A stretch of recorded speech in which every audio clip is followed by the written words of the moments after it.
अमेरिकी मूक फिल्म अभिनेत्री डोरोथी गिब्सन टाइटैनिक टक्कर 1912 की लगभग 700 बचे लोगों में से एक थी। न्यूयॉर्क सिटी में पहुंचने के बाद उन्होंने तुरंत saved from the Titanic film बनाना शुरू कर दिया, जो दुर्घटनाग्रस्त होने के एक महीने बाद मई 1912 में रिलीज हुई।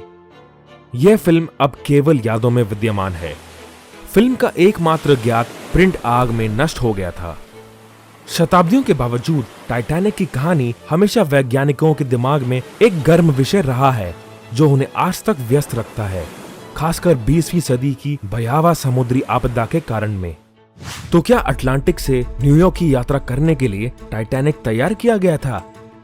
एमएस टाइटैनिक को उस समय के सबसे शानदार और दुनिया के सबसे बड़ी यात्री लाइनर में से एक माना जाता था, जिसकी चौड़ाई 92 फीट, ऊंचाई 175 फीट, लंबाई 882.9 फीट और एक प्रयोग करने योग्य मात्रा 46,328 टन थी। टाइटैनिक में एक डबल लेयर शेल है, जिसमें बॉयलर और गिट्टे के लिए 44 टैंक हैं, जो इसे समुद्र में संतुलित रखते हैं। टाइटैनिक को 16 डिब्बों में विभाजित किया गया था, जिसमें विद्युत चुंबकीय कुंडी द्वारा संचालित दरवाजे थे, जो कप्तान के कमांड पोस्ट से सरलता से बंद हो जाते थे। हालांकि दरवाजे की निर्विवादता डेक की पूरी ऊंचाई तक नहीं पहुंची, लेकिन केवल द्वितीय श्रेणी के डेक तक पहुंची। टाइटैनिक तब भी तैरता रहा जब 4 डिब्बों में से किसी एक में बाढ़ आ गई। ये 3 डिब्बों में 14 क्वार्टर्स में से 11 क्वार्टर्स में बाढ़ आ गई, या पहले आखिरी 4 डिब्बों में बाढ़ आ गई। अन्य मामलों में ये डूब जाएगा। इस जहाज को पूरा करने की कुल लागत लगभग 1.5 मिलियन पाउंड तक पहुंच गई थी। टाइटैनिक के निर्माण के लिए 26 महीने के लिए 15,000 से अधिक लोगों ने काम किया, जिनमें से 246 घायल हुए और 2 बेलफास्ट में एक जहाज के निर्माण के दौरान मारे गए। महान प्रयास के साथ टाइटैनिक को समुद्री वास्तुकला का एक शिखर माना जाता था और एक तकनीकी प्रगति द शिप बिल्डर पत्रिका द्वारा इसकी अकल्पनीय वस्तु के रूप में प्रशंसा की गई थी। तो क्या है जो टाइटैनिक को अटलांटिक के बीच में हिमाखंड से पराजित होना आसान बनाता है? आयरलैंड के एक पत्रकार सेनन मोलोनी अपने जीवन के 1/3 से अधिक समय तक टाइटैनिक का अध्ययन करते रहे हैं। उन्हें हाल ही में इंग्लैंड में एक अतारी में छिपी एक अद्भुत खोज का पता चला। शिपयार्ड छोड़ने से पहले जहाज निर्माण फर्म द्वारा टाइटैनिक की ली गई तस्वीरों का एक संग्रह। इनमें से एक तस्वीर में पतवार पर 30 फुट लंबा गहरा निशान दिखाई देता है, ठीक उसी जगह जहां जहाज हिमाखंड से टकराया था। इंपीरियल कॉलेज ऑफ लंदन के इंजीनियरों ने निर्धारित किया कि जहाज पर 3 मंजिला उच्च कोयला बंकर में लगी कोयले की आग के कारण यह निशान बना था।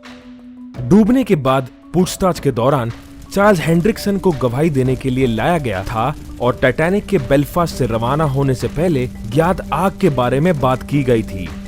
आदर्श स्थिति में भी कोयले की आग को बुझाने में काफी मुश्किल होती है, इसलिए जहाज जैसे संकीर्ण स्थान में मिशन अधिक असंभव हो जाता है। कोयला बंकर का वो क्षेत्र जहां आग लगी थी, जहाज की मुख्य दीवारों में से एक था। अग्नि विज्ञान विशेषज्ञ गिलेर्मो रेन का अनुमान है कि टाइटैनिक की आग का तापमान लगभग 1800 डिग्री फ़ारेनहाइट तक हो सकता है।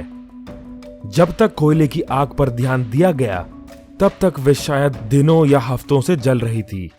इसीलिए जब जहाज अटलांटिक में हिमाखंड में दुर्घटनाग्रस्त हो गया, तो हिमाखंड अपने पटावर में सम्मिलित होने में सक्षम था और अनगिनत रहस्यों के साथ समुद्र के तल पर टाइटैनिक को डुबा दिया। जहाज के सामने 457 मीटर की दूरी पर हिमाखंड का पता लगा था और 37 सेकंड बाद तबाही हुई। लोगों ने इसे एक पूर्ववर्ती आपदा कहा। टाइटैनिक आपदा के बारे में कई भविष्यवाणियां दी गई हैं। कई लोग सोचते हैं कि ये भागी की एक दुखद व्यवस्था थी। डेविड ब्लेयर को मूल रूप से टाइटैनिक का दूसरा अधिकारी नियुक्त किया गया था। वे अपने साथ कौवे के घोंसले के लॉकर की चाबी ले गया, जहां दूरबीन रखी हुई थी। हालांकि अधिकारी डेविड ब्लेयर को भागी की चाबी सौंपने से पहले प्रस्थान करने से पहले दूसरे जहाज पर काम करने के लिए स्थानांतरित किया गया था। तब जिस कारण टाइटैनिक त्रासदी हुई, जिसमें 1500 से अधिक यात्रियों की मौत हो गई। यदि चाबी उपलब्ध होती तो नाविकों के पास लाइनर की दिशा बदलने के लिए हिमाखंड का निरीक्षण करने और उसके पर्याप्त पता लगाने के लिए दूरबीन होता।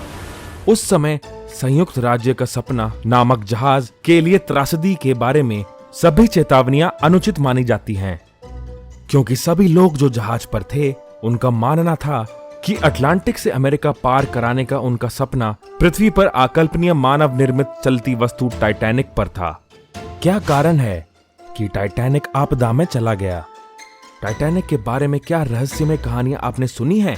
अपनी राय कमेंट सेक्शन के तहत शेयर करें। यदि आप इस वीडियो को वास्तव में दिलचस्प महसूस करते हैं तो हमारे चैनल को सब्सक्राइब और नए वीडियो की सूचना पाने के लिए बेल आइकॉन पर क्लिक करने के साथ साथ इस वीडियो को लाइक और शेयर करना ना भूलें। जल्द ही फिर मिलेंगे।